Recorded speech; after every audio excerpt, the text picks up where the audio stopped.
তুমি কি সে ব্যক্তির কথা কখনো ভেবে দেখেছ যে শেষ বিচারের দিনকে অস্বীকার করে?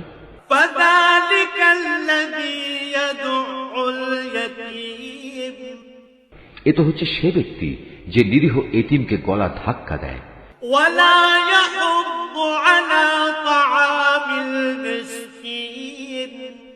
মিসকিনদের খাবার দিতে কখনো সে অন্যদের উৎসাহ দেয় না।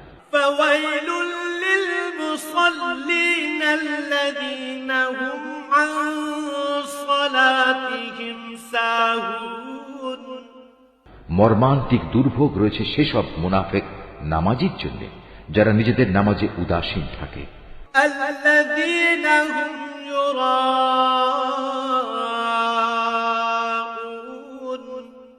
তারা যাবতীয় কাজকর্ম শুধু প্রদর্শনীর জন্যই করে।